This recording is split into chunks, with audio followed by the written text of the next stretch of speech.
这个男人手紧紧捂住后颈，嘴里不停地解释着。저기요. 난 괜찮아요。可下一秒，男人双眼突然布满血丝，眼前渐渐变得模糊。他恐惧地看向镜子里的自己，只见血不停地渗出来，身体开始不受控制地扭动。他双手伸向门把，试图离开，可病毒早已侵蚀了他的意识。就在他抬头的瞬间，整个人面目狰狞，仿佛野兽般冲向阿仁。这天，游戏宅阿仁起床后就照常开始打吃鸡游戏，可刚打没一会儿，队友那边却说出大事了。什么事比吃鸡还重要呢？还没弄清楚状况，手机上突然收到紧急灾难信息。一脸懵逼的阿仁走到阳台一看，直接被眼前的一幕吓懵。直升机低空盘旋，消防车无端失控，整个小区乱成一团，人们像野兽般见人就咬。这到底发生了什么呢？是世界末日还是拍电影呢？想着想着，紧闭的门突然传来嘶吼声。他深吸一口气，小心地从猫眼望去，没人，把门开个小缝查看一下。可就在门缓缓打开的瞬间，邻居男猛地冲进来，阿仁都还没来得及说话，他就开始解释外面的情况，死活求着阿仁让他留下来，好歹上个厕所也好。阿仁想着邻居一场就勉强同意。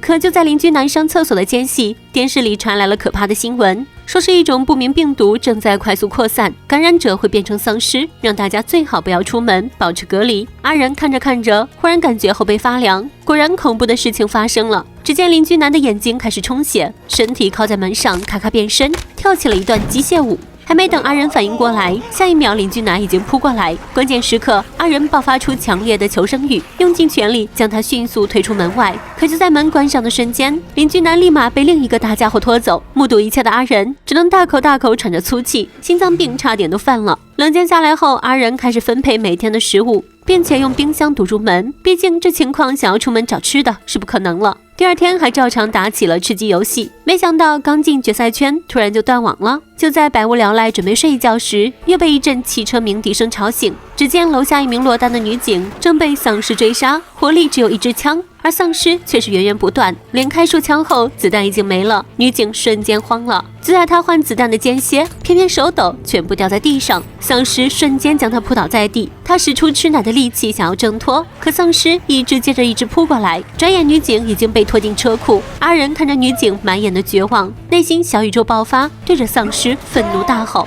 可他怎么也想不到，这一吼不仅没救到女警，还给自己招来了一个大家伙。家门被丧尸撞得咚咚作响，阿仁用尽全力顶住冰箱，可这个大家伙吨位实在太大，眼看就要挤进来。阿仁赶紧跑向阳台，准备跳楼逃生，结果一看这么高，秒怂。大家伙随即破门而入，眼看着他直冲冲扑过来时，阿仁突然心生一计，翻过阳台一跃而下。大家伙也直冲过来，却因为惯性直接就翻出栏杆，摔成了肉饼。而阿仁则双手死死抓住栏杆，死里逃生的感觉真好。再往下一看，不得了，女警已经被感染，正翻着白眼，直勾勾地盯着他看。等阿仁好不容易翻回屋里，却发现仅剩的食物也没了。更倒霉的是，断水断电的情况接踵而至，就连好不容易接通的电话都是家人不幸遇难的消息。种种打击之下，阿仁万念俱灰，他缓缓踩上沙发，双脚一蹬，两眼一闭，准备上吊结束自己的生命。可就在他痛苦挣扎时，突然一个红色激光射在他脸上，他突然不想死了。这是韩国继釜山行之后又爆发了另一波可怕的丧尸病毒。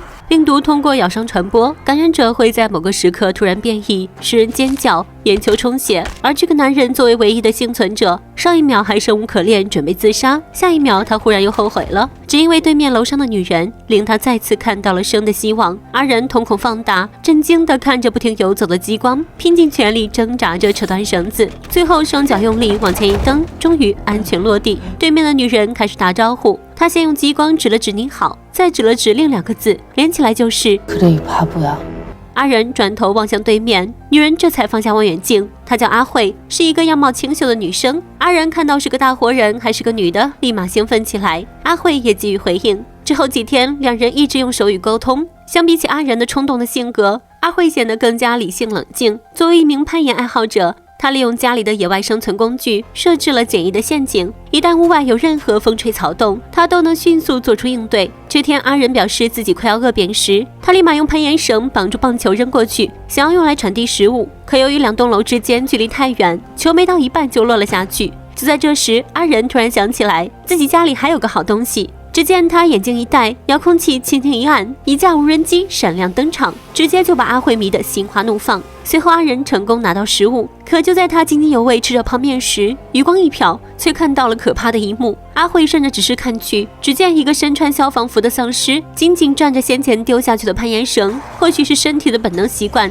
这货看到绳子就想往上爬。还没等阿慧反应过来，消防员忽然用力一扯，屋内的桌子直接被整张托起，恰好卡在栏杆上。强烈的冲击力将阿慧猛地撞晕，而此时的消防员正攀着绳子一点点往上爬，眼看就要爬到窗口。阿仁拿起酒瓶丢了过去，没想到不仅没砸到，竟然还被嘲笑了。情急之下，他再次想起无人机，但这家伙的战斗力太强，无人机直接就被一把捏碎。可就在他恶狠狠回头冲阿仁龇牙咧嘴时，阿慧终于醒了过来。他用斧头一把砍掉消防员手臂，一只残肢缓缓滑落。劫后余生，阿仁开始思考人生，自己天天吃人家的东西，说出去也有点不像话。于是到了深夜，他趁着丧尸都进入假死状态，全副武装，毅然外出觅食。结果刚出去就看到邻居趴在地上，索性从他身上悄悄拿走钥匙，来到邻居家。阿仁马不停蹄，赶紧打包食物。幸运的是，邻居居然是个登山爱好者，他趁机顺走压缩饼干和攀岩工具。正当他穿好冲锋衣，拿走一对对讲机准备离开时，后面咔嚓一声扑进来一只丧尸，吓得阿仁一口气差点背过去。好在他凭借敏捷的身手一溜烟顺利逃走。第二天，阿仁就将食物和对讲机送到对面，这样一来，终于不用比手语，可以正常交流了。两人就这样天天唠嗑。这天，正当两人说话时，阿慧不小心推倒东西，眼看着丧尸大军就要攻进来，关键时刻，阿仁拨通隔壁公寓的电话，这才让阿慧躲过一劫。经过这次，他们也意识到这样下去早晚弹尽粮绝。加上长时间的观察，他们发现8楼没有丧尸，跑去那里或许能有一线生机。可这边阿仁才刚准备好，阿慧竟然就拉起绳子跳了下去，一瞬间丧尸全围了过来。这是一个丧尸肆虐的小区，楼底下全部都是密密麻麻的丧尸，而这对男女作为仅剩的幸存者，决定放手一搏。可就在阿慧跳下楼的瞬间，无数丧尸立马朝他涌来。只见他举起斧子，硬生生砍出一条血路，可丧尸大军压根杀不完。慌乱中，他捡起地上的手枪，正准备逃走时，车库里一只丧尸将他扑倒。就在这时，阿仁帅气登场，一把解决了丧尸大哥，并带着阿慧在丧尸群中闪转腾挪，左劈右砍，乘坐电梯到8楼。可万万没有想到，这里也藏着一波丧尸大军。正当两人走投无路时，突然一个烟雾弹从后方扔了过来。